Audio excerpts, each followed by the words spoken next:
जन्माष्टमी के अवसर पर राजद आरजेडी के पूरे परिवार की तरफ से सबको हार्दिक शुभकामनाएं। कि भारत के प्रधानमंत्री श्री नरेंद्र दामोदर दास मोदी जी के द्वारा एक बयान आया है, इंडिया मत बोलो भारत ही बोलो। क्या कुछ कहना चाहते हैं सर?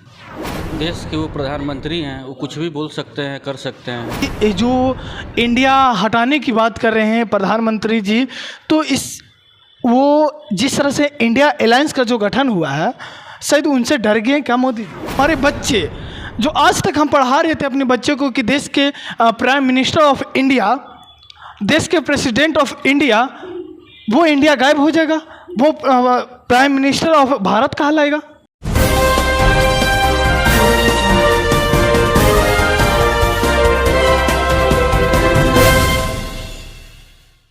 नमस्कार, मेरा नाम सतवीर हुआ, आप देख रहे हैं न्यूज़ अड्डा 24। मैं इस वक्त पटना एमएलए फ्लैट में हूं और यहां पर देख सकते हैं मेरे बगल में बैठे हुए हैं पटना जिला महासचिव और मसौढ़ी विधानसभा के प्रभारी भी हैं। आइए इनसे कुछ बातें करेंगे। सबसे पहले आज श्री कृष्ण जन्माष्टमी है, उनसे बातें करते हैं, शुभकामनाएं देते हैं।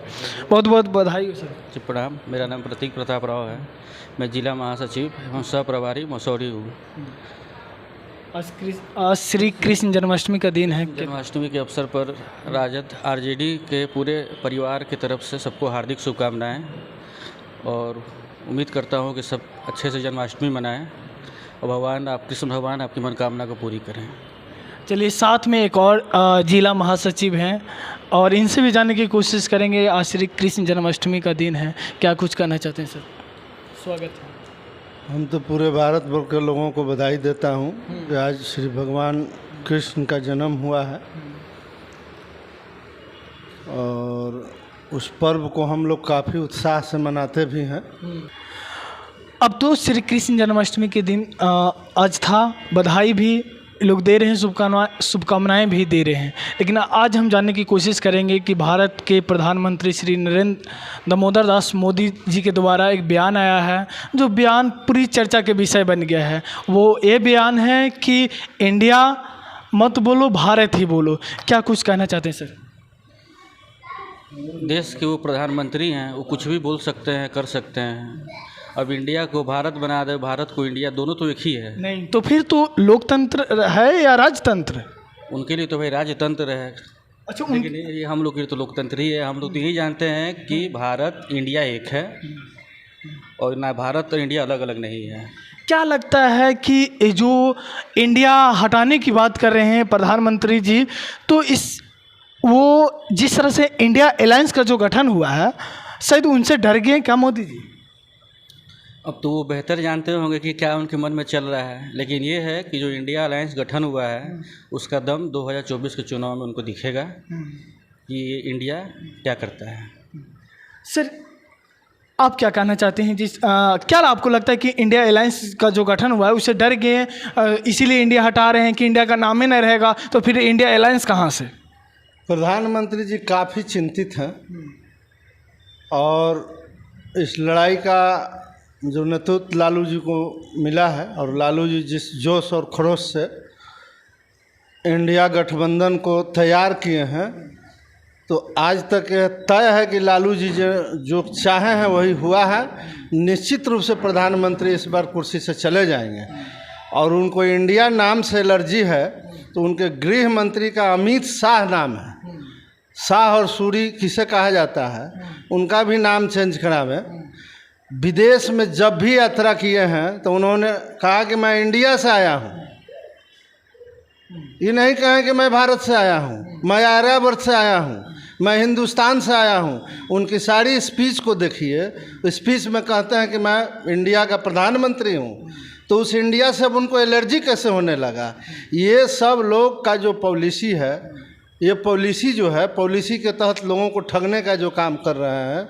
इस देश में जो कुत्ता पोस रहा है वो गाय की रक्षा की बात करता है, हिंदुत्व की बात करता है, और जो गाय पोस के गाय को खिलाता है, पोसता है, नहवाता है, धोता है, उसको कहता है लोग कि गाय हिंदुत्व की रक्षा नहीं करेगा। हिंदुत्व की ठेकेदार ही लोग बनते हैं। ये नहीं चलेगा। जनता के बीच हम लोग जा रहे हैं, जनता को एक एक बात से अवगत कराना चाहते हैं कि देश के प्रधानमंत्री ये ढोंगी हैं, इनकी जितनी जो ढोंग है, इनकी एक भी हकीकत जनता के बीच सामने नहीं आया है। जनता के बीच चाहे जितना भी वादा किए हैं उसमें 1% प्रधानमंत्री जी कह दें कि मैंने जनता के बीच में सही उतारा हूं, तो जो कहने के कहें वो हम करने के लिए तैयार हैं। ऐसा तो प्रधानमंत्री हम देखा ही नहीं, जो झूठ का फैक्ट्री बना के रखे हैं। जितना झूठ जनता के बीच में बोले हैं, 15 लाख रुपया, 2 करोड़ का नौकरी, किसानों को खाता खुलवाए, जनधन योजना, कौन योजना, किसान को क्रेडिट कार्ड, कौन योजना नहीं बनाए। जो भी आज योजना भारत के अंदर में चल रहा है वो कांग्रेस का देन है, सेकुलर पार्टी का देन है, नरेंद्र मोदी का देन नहीं है। आज उनका जो प्रधानमंत्री काल में जितना नौजवान का जो उम्र लैप्स कर गया, वो नौजवान इस बार उनसे हिसाब खोजेगा कि आपने 2 करोड़ को नौकरी देने के लिए कहा था और आप ही के रीजन में हमारा उम्र लैप्स कर गया, अब हम किसी काम लायक नहीं बचे। हम ग्रेजुएशन किए, एमए किए, बीए किए, लेकिन हमारा उम्र लैप्स कर गया, अब हम नौकरी के लायक नहीं हैं। उसका पाई का हिसाब नरेंद्र मोदी से वह नौजवान करेगा। चलिए अब जानते हैं प्रतीक जी, ये बताइए जिस तरह से कि इंडिया हटाने की जब बात करते हैं मोदी जी, तो इससे हमारे देश के युवा लोग, हमारे देश के स्टूडेंट लोग पर कितना प्रभाव पड़ता है। जो हमारे देश के जनता लोग आज ये भी सवाल उठा रहे हैं कि हमारे बच्चे, जो आज तक हम पढ़ा रहे थे अपने बच्चों को कि देश के प्राइम मिनिस्टर ऑफ इंडिया, देश के प्रेसिडेंट ऑफ इंडिया, वो इंडिया गायब हो जाएगा, वो प्राइम मिनिस्टर ऑफ भारत कहलाएगा। देखिए, इंडिया जो है वो इंडिया ही है, और ना गायब होगा ना कुछ होगा। बोलने के लिए बहुत कुछ बोलते हैं, बहुत कुछ कहते हैं, लेकिन सब पूरा देश जानता है कि क्या सच्चाई है, क्या गलत है।